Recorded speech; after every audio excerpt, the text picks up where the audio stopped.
Hello, my friends, and welcome back. Thank you very much for being with me again today. 3 topics for this video. First one, Xi Jinping, the president of China, will visit Moscow. He did not visit Washington, D.C. when he was sent an invitation. Interesting. Second, Trump again claims that he spoke with Putin, with the president of the Russian Federation. We'll see Russia's answer again to the allegations, or not the allegations, because this guy seems to really think he maybe spoke with Putin, but the Russians are saying no.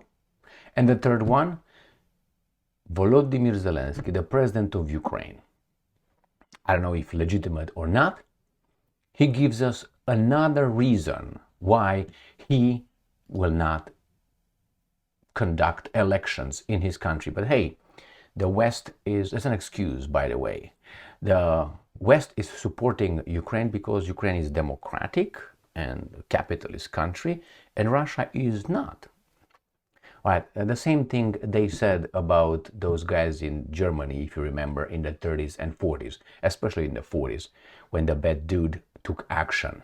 Not about the tyrant Stalin. No, the communists that are the enemy, declared enemy of capitalism, hey, and democracy. They did not have a problem with Stalin. They made a pact with Stalin. They divided Europe with Stalin. Hey, they went over the capitalist the way it was, Germany in those times. It's okay, don't touch them. If you touch them, you're done.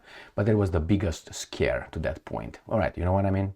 All right, let's go to the first article here, coming from Ukrainska Pravda, and discuss it.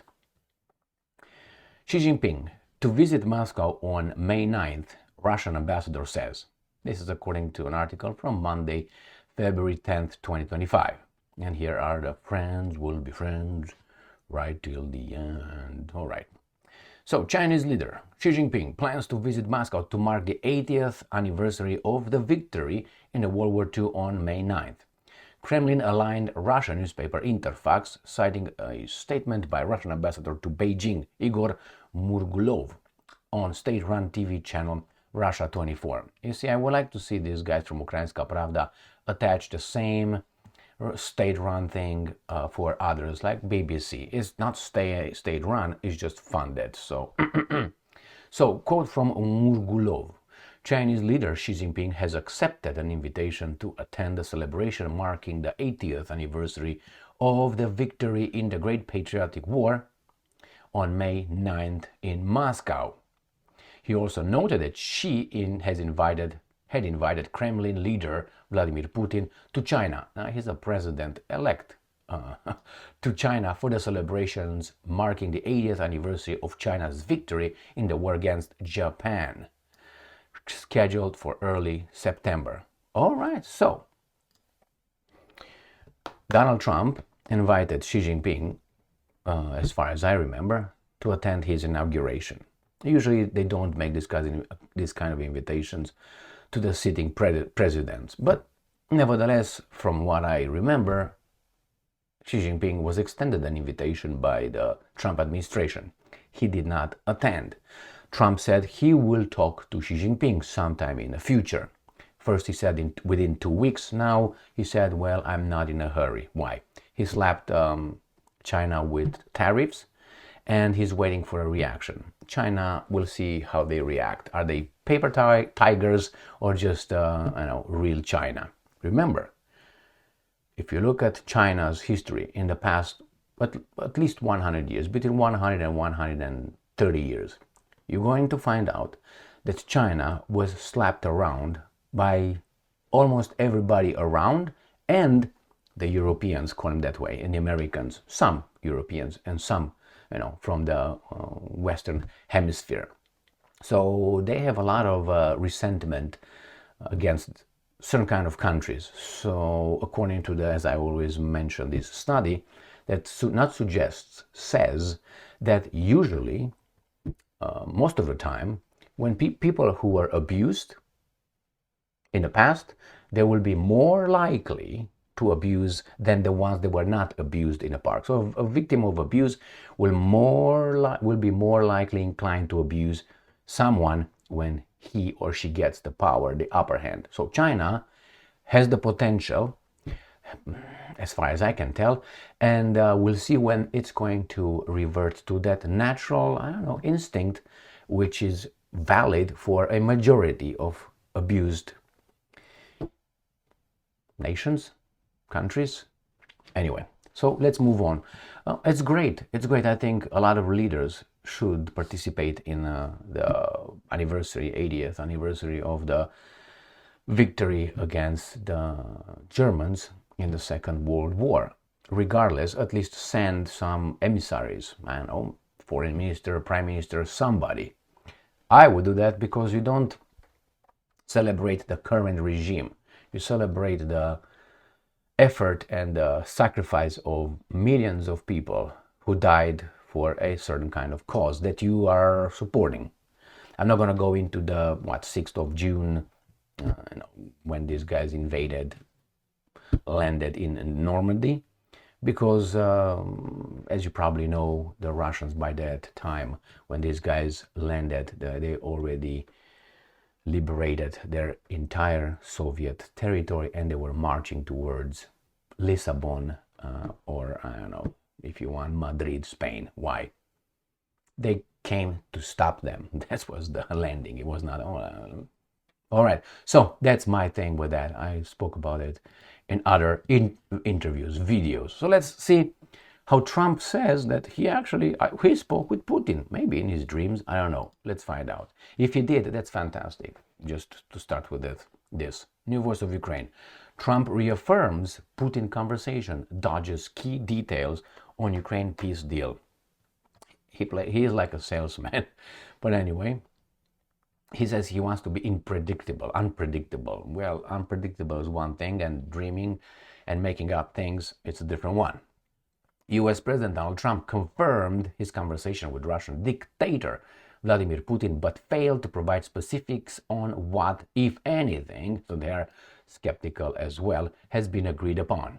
Speaking to reporters aboard Air Force One on February 9th, that is yesterday, Trump insisted that a conversation with the Russian president had taken place, which, according to Reuters, and I'm quoting, will mark the first officially acknowledged discussion between the two leaders since early 2022.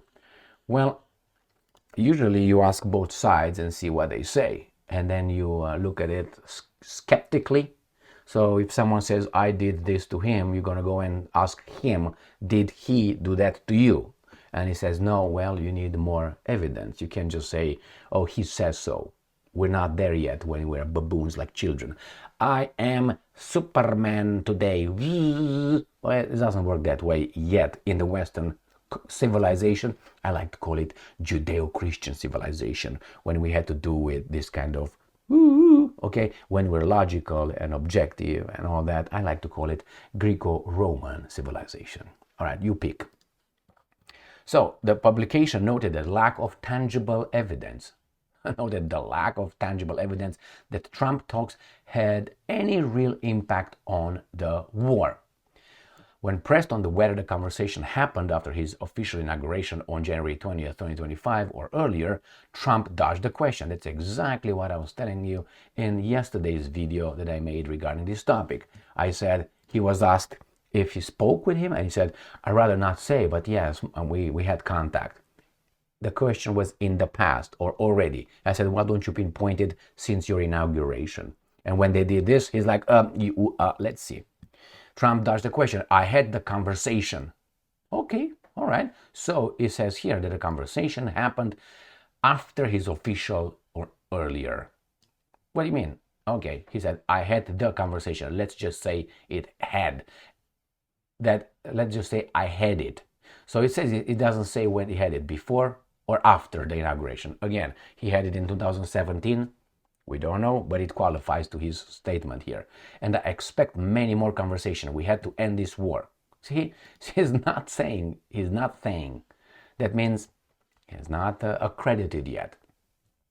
Despite these claims, Trump provided no details on what actions, if any, he has taken to push for an end to the conflict, nor did he clarify what the role the US might play in peace negotiations. And I'm quoting Trump. If we are talking, I don't want to disclose the conversations, plural. I believe we are making progress. We must stop this war. Meanwhile, the war continues with no significant de-escalation. Let's see what the Russians are saying, right? Boom. Russia Today is from February 10th, 2025, Monday. And I'm quoting, no specific signals from US on resuming dialogue. So if you let's say we accept that Trump spoke with Putin, so this is the highest level, don't you think that there would be a specific signal, exact signal? The president of those guys spoke with the president of these guys. So it doesn't mean that the Russians are telling the truth, but the way Trump answered is weasel-like. You know what it is? So Washington has yet to take steps to re-establish contacts. So there was no contact, according to these guys, including on Ukraine.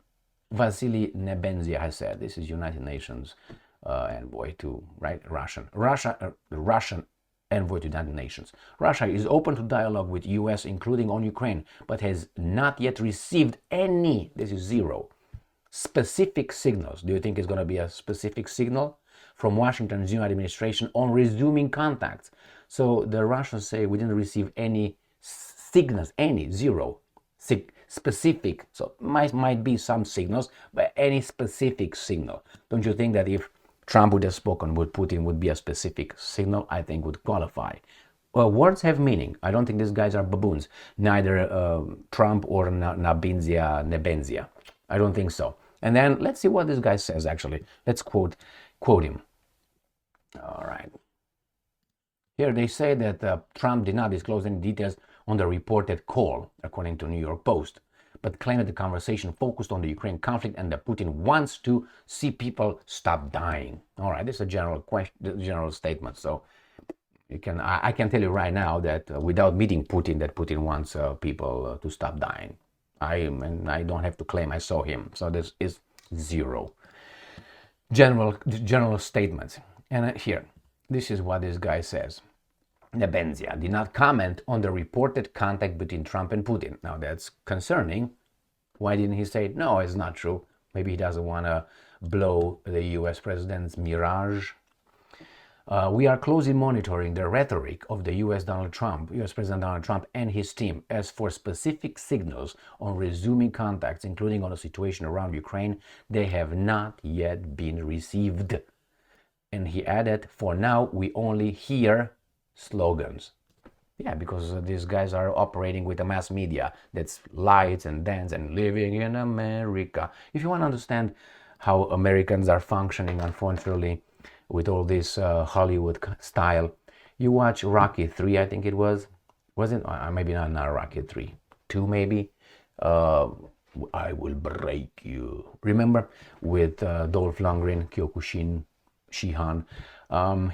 When he goes to comes, that's the Rocky 3 when he comes to America, Chances of America, Dolph Lundgren, Drago. So when Drago comes to, you see, remember James Brown, living in America. Ha! All right, when you see that, that is the glittery, beautiful, beautiful. But you have to see the substance as well, not only the wrapping. The wrapping is beautiful, lights, I know you, yeah, you know how the presidents are walking in a crowd, they don't know shit, and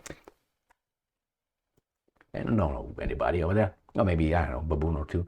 So they have a Secret Service guy over there. But you know, this is too much fun, and we are having, it's fantastic, but you have to have the substance as well. It seems like these guys right now, not around in the past, I know, lost substance, and they increased the superficiality.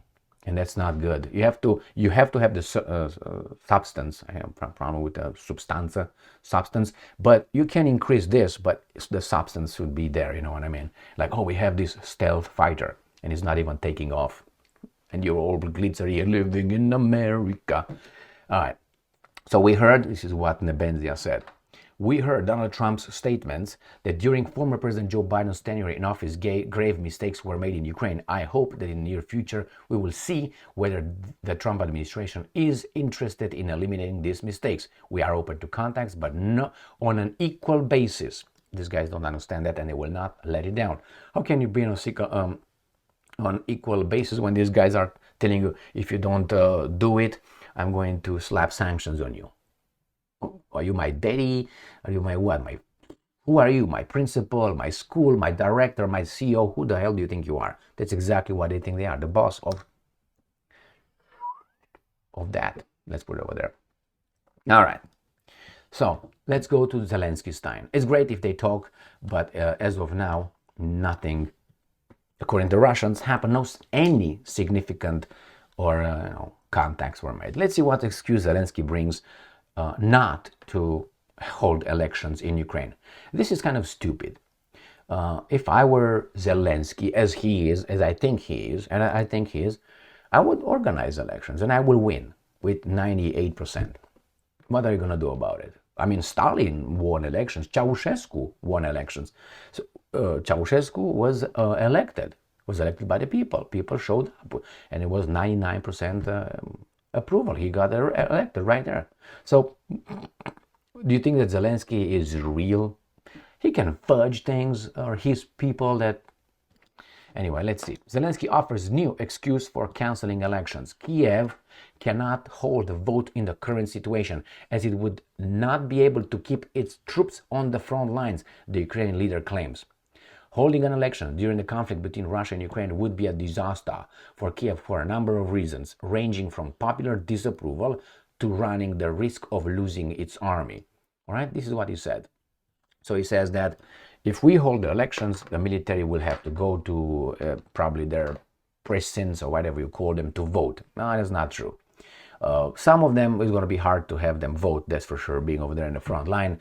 But if you want, where is the will, there is a way. There is a way.